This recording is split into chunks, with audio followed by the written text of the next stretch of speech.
नमस्कार, आदाब, सत श्री अकाल, जय भीम, जोहार। मेरा नाम है नवीन कुमार। स्त्री स्वाभिमान के लिए लगातार काम कर रही बिल्किस बानो के बलात्कारियों पर फिदा नरेंद्र मोदी के नेतृत्व वाली भाजपा को सुप्रीम कोर्ट ने करारा झटका दे दिया है। Chief justice DY Chandrachud Bilkis Bano के मामले की सुनवाई के लिए स्पेशल बेंच बनाने को राजी हो गए। दरअसल बिल्किस बानो ने सुप्रीम कोर्ट में गुजरात सरकार के उस फैसले को चुनौती दी है जिसके तहत महिला सुरक्षा को समर्पित बलात्कारी प्रेमी गुजरात सरकार की सिफारिश पर गैंगरेप के सभी 11 दोषियों को रिहा कर दिया गया था। गौर कीजिए, आरोपियों को नहीं, दोषियों को। भाजपा की सरकार ने भारत की स्वतंत्रता के अमृत महोत्सव के असली अमृत का स्वाद बलात्कारियों को आजादी का उपहार देकर चखाया था। तमाम नागरिक संगठनों, प्रबुद्ध नागरिकों और राजनीतिक दलों ने सजा याफ्ता बलात्कारियों से बीजेपी की मोहब्बत का कड़ा विरोध करते हुए उन्हें वापस जेल में डालने की अपील की थी। लेकिन बलात्कारी प्रेमी बीजेपी ने सारी अपीलों को रद्दी की टोकरी में फेंक दिया और जता दिया कि बलात्कार की पीड़िता और बलात्कारियों में से एक को चुनना हो तो वो डंके की चोट पर बलात्कारियों का साथ देगी।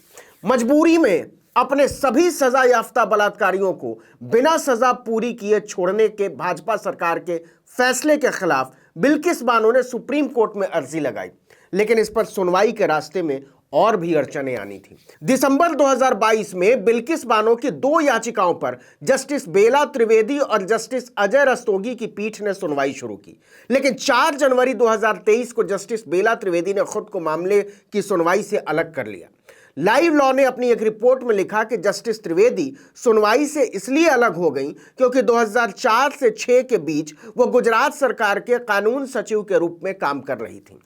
इसके बाद बिल्किस बानो की तरफ से उनकी वकील शोफा गुप्ता ने मामले को मुख्य न्यायाधीश DY Chandrachud, justice PS Narasimha और न्यायमूर्ति जेबी पारदीवाला की पीठ के सामने रखा। उन्होंने दलील दी कि न्याय की व्यवस्था में पीड़िता की आस्था और विश्वास को बचाने के लिए जरूरी है कि इस पर न केवल सुनवाई हो बल्कि तेजी से सुनवाई करके समाज में छुट्टा घूम रहे बिल्किस बानो के बलात्कारियों को वापस जेल में डाला जाए।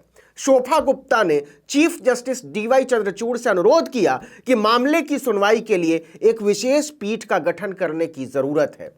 जस्टिस डीवाई चंद्रचूड़ ने इस दलील से सहमति जताते हुए एक विशेष पीठ गठित करने को मंजूरी दे दी और कहा कि वो इस मामले को जल्द से जल्द सुनवाई के लिए सूचीबद्ध भी करेंगे, लिस्ट करेंगे।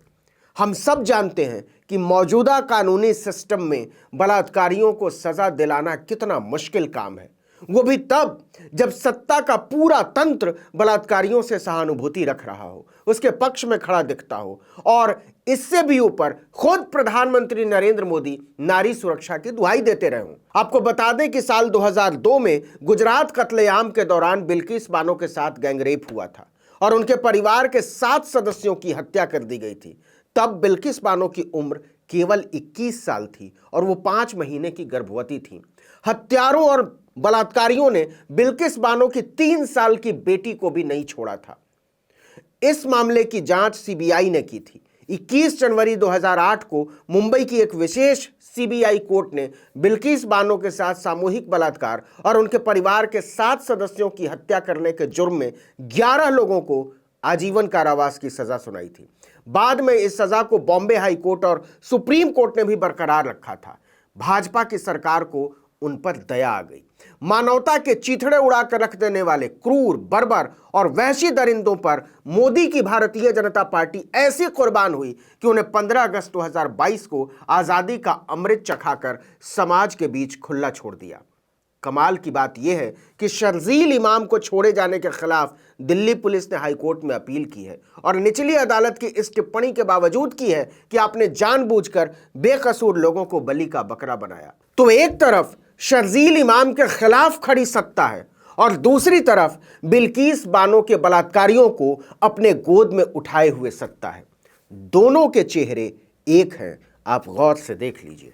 इस वीडियो में इतना ही, लेकिन अगर आपने आर्टिकल 19 इंडिया को अब तक सब्सक्राइब नहीं किया है तो फौरन कर लीजिए, बेल आइकॉन दबाइए, घंटी जैसी आकृति, लाइक कीजिए और कमेंट करके बताइए हमारा वीडियो आपको कैसा लगा। यूट्यूब पर देख रहे हैं तो हमारे चैनल को सब्सक्राइब कर लीजिए, फेसबुक पर देख रहे हैं तो हमारे पेज को लाइक कर लीजिए। इंस्टाग्राम पर हमें फॉलो कीजिए और हमारा ट्विटर हैंडल है article19_India और मेरा ट्विटर हैंडल है नवीन जर्नलिस्ट। आप मुझे भी फॉलो कर सकते हैं। नमस्कार।